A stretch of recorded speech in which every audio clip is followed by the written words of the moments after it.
Guys, so we are out here at Norfolk and we are going to tour the boats, the ships from the military on the Victory Rover. So we are going to go on this little cruise boat in order to do that. And with us we have Uncle and we have the three littles, mine and somebody else. Kevin. Hey, guys, be quiet. It's the last time I'll tell you guys. We're gonna find out. Alright, so we are now on the cruise ship. Mommy, is there anything to do? Yeah, sit and listen because I'm going to quiz you. So this was really cool. This is actually one of the only places that ships can be repaired. They actually have a crane that can lift a whole entire ship out of the water. It's on Elizabeth River. Black, white, and blue tugs that goes belong to the Vulcan Materials Company. Vulcan tugs are most often used to move sand and gravel barges around the harbor. Sand and gravel. You'll also see ship number 58 in a moment. Number 58 is the Arleigh Burke class. He's here at VAE undergoing some routine maintenance. 2 per mount, 3 mounts on either side of the ship. And during the Second World War, she also carried well over 100 anti-aircraft guns. Wisconsin not only on North Landing, you'll see a tall tan building. That's where they work on the naval ships. They have about 5 naval ships in there, and it is actually a dry dock where you can have the ships actually you may want to keep that building in mind once we reach the naval base, because the height of that building is approximately the same height as a U.S. Navy aircraft carrier. In the naval shipyard so the very bottom of the ship's keel. So this is where the coal is loaded onto the boat. Down the pier on tracks, loading the separate compartments of ships without having to move those vessels themselves. You'll see several coal ships working at Lambert's Point today. The ships that call here are known as colliers. These ships range from 700 to over 1,000 feet in length, often carrying around 120,000 portion of the bow of that vessel. We'll see more of her sister ships and go more details about the San Antonio class at base. On the north side of MHI Pier, U.S. Naval Ship Red Cloud, a large medium-speed roll-on, roll-off ship, part of the nation. For Military Sealift Command. To our starboard side, the next couple of piers that will pass are the former Lambert's Point General Cargo Terminals. General cargo referring to any type of cargo which is not stored in shipping containers. These things are not stored in shipping containers. Landing a few years ago. Fairwinds is primarily concerned with building, maintaining, and supplying the offshore wind farm. We'll also do a little bit of general cargo work and stores and vessels at the piers. This is the U.S. Naval Ship Brunswick and number 13 U.S. Naval Ship Apalachicola to our starboard side. These are Spearhead class fast transport ships. These ships are lightweight, all aluminum vessels, 340 feet in length, nearly 100 feet wide, able to transport military equipment and personnel at speeds in excess of 40 knots. You'll see that Emma Oldendorf, she is a merchant vessel, general cargo ship, and another of the large military cargo ships, U.S. Naval Ship Pomeroy to our starboard side. She is a large, medium-speed, roll-on, roll-off ship, 950 feet in length, 115 feet wide. That ship would be used to transport all types of military vehicles, equipment, cargo, and supplies for any type, or any branch, of the military that might need it. And all of these military ships to our starboard side currently are operated by the Military Sealift Command, or MSC.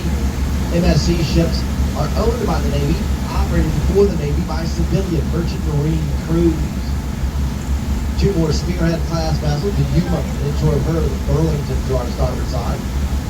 You see the black, white, and orange vessel tossed by you to our starboard side as well. These are the type of vessels used out at the bridge bar construction. On the north side of Pier Inn, on the orange and white former commercial container vessel that's now part of the nation's ready reserve fleet.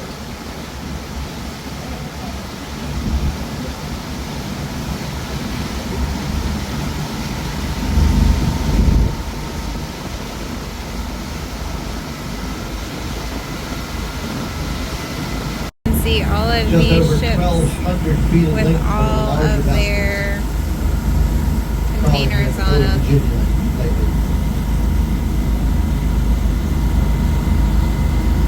So many containers. So we are in the Elizabeth River. This is where Blackbeard actually used to roll and hang out in the rivers and oceans. So this is really cool too. This is the fuel yard. They actually get the fuel all the way from Houston, Texas. So it's piped in from Houston, Texas.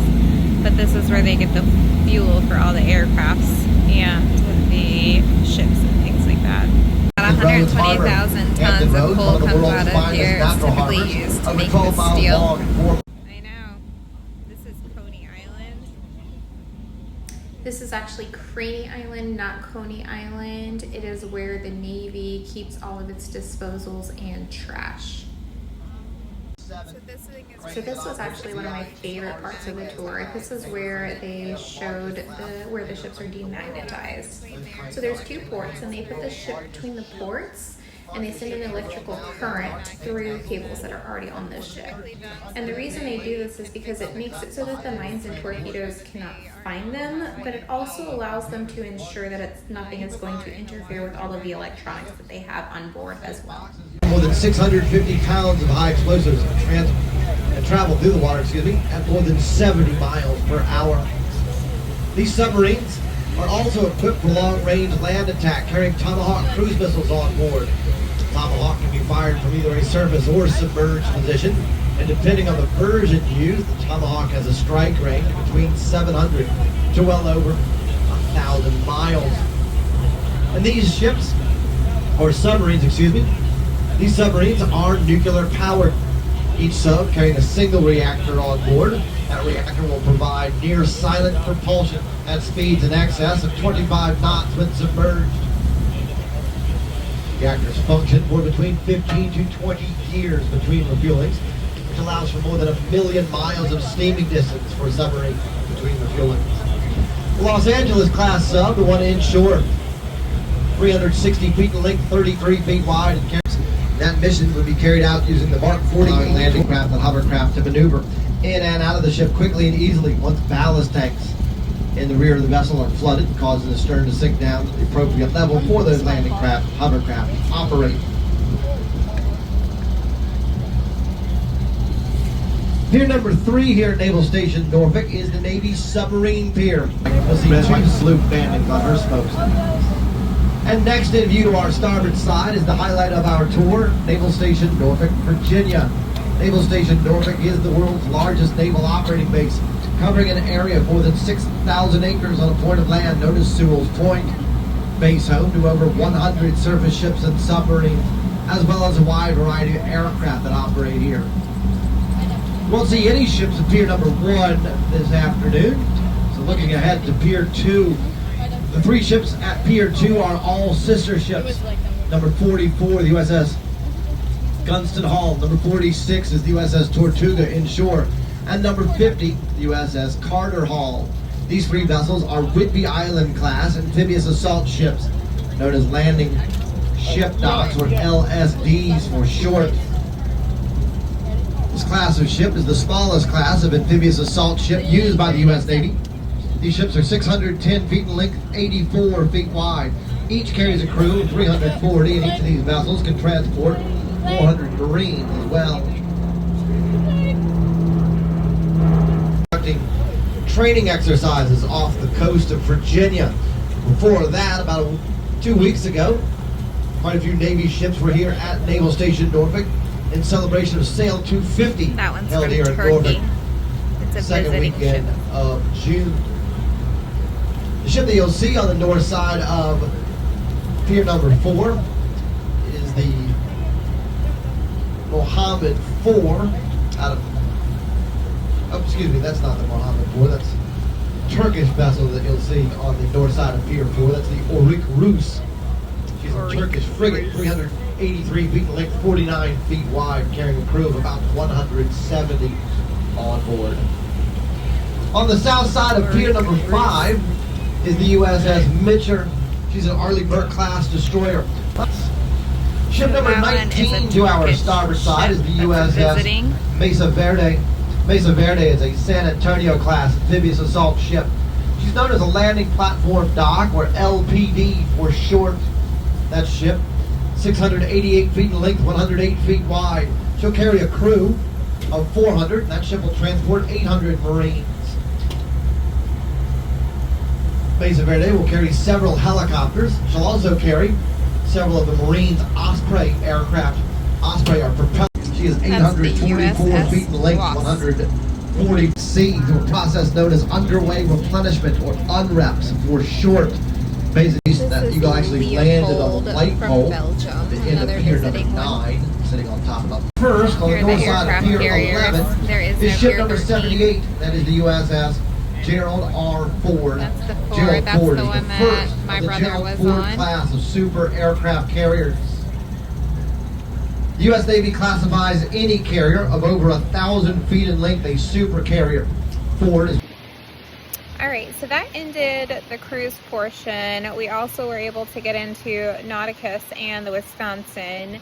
So I have pictures from the museum at the Nauticus, but the Wisconsin, my phone was dead by that time, which I think was probably the coolest part of it all, because you got to go through the actual ships and where they lived and everything like that. Completely 100% would suggest that you guys do that if you come there. We've been on ships before up in Fall River. They have a couple of ships that we've been on before, so it wasn't our first time on a ship. So I'm going to go through the ones that really were interesting for me, and the rest of them you can kind of research and look through on your own at your own leisure as to which ones are coolest to you or most important to you. So this was actually one of my favorite parts of the cruise. This is the oldest portion of the Portsmouth Hospital on the naval base. It was opened in the 1820s, 1830s, and that green dome that you see right there is where the surgeons actually would hold their surgeries. There was a whole huge window open to the sky that was open as they were doing surgeries. This was super cool because you could see how wildlife, an eagle in this case, has actually made its nest on something that is man-made. So Martin Becker was actually a really interesting story. He was a barber up in Massachusetts, and he was the first one to enlist in the Navy in 1861, before any blacks could actually join. The next year in 1862 is when the Army allowed them in. The cool thing about this is that not only was he the first man to be able to serve in the Navy or enlist in the Navy, but he was also one of the high seats in the election of South Carolina. So he did a lot for black rights and voting in especially the South.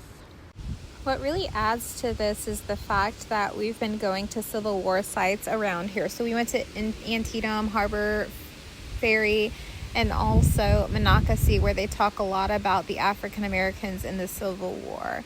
So it was interesting to see how in Antietam there were no African Americans in the war, but once Lincoln was able to put that Emancipation Proclamation into play, they actually did serve in the military for the other sites that we went to, like Monocacy.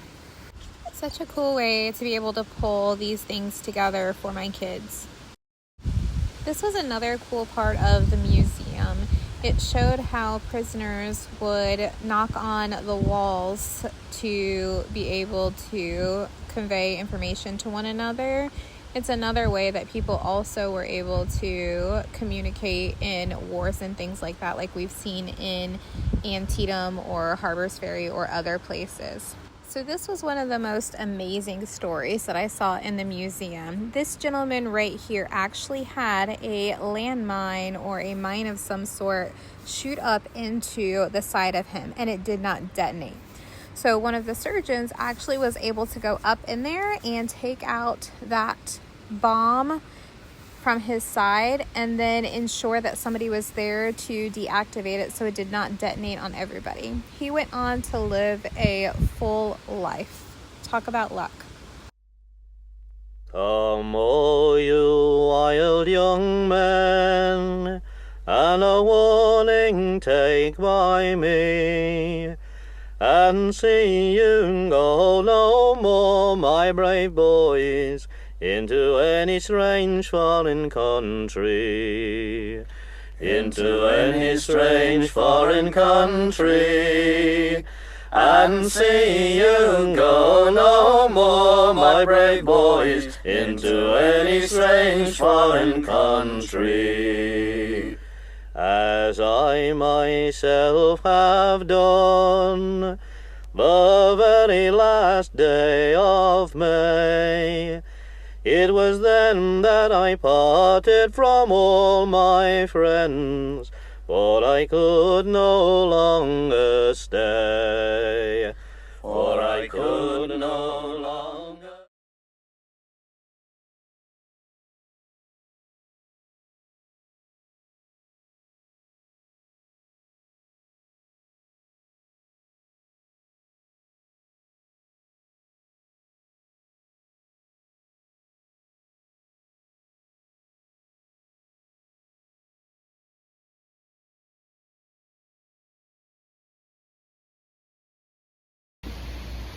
So I hope that you were able to enjoy that. If you aren't able to go yourself, if you're in the area, I would definitely suggest coming and checking it out for yourself. Here in Virginia Beach, Hampton area, there is so much to do. Our next adventure is Antietam and Monocacy. We got to see a cannon fire, but travel, have fun, be safe, and enjoy the life that this Lord has given us, because it is all because of him. Cheers, on to our next journey.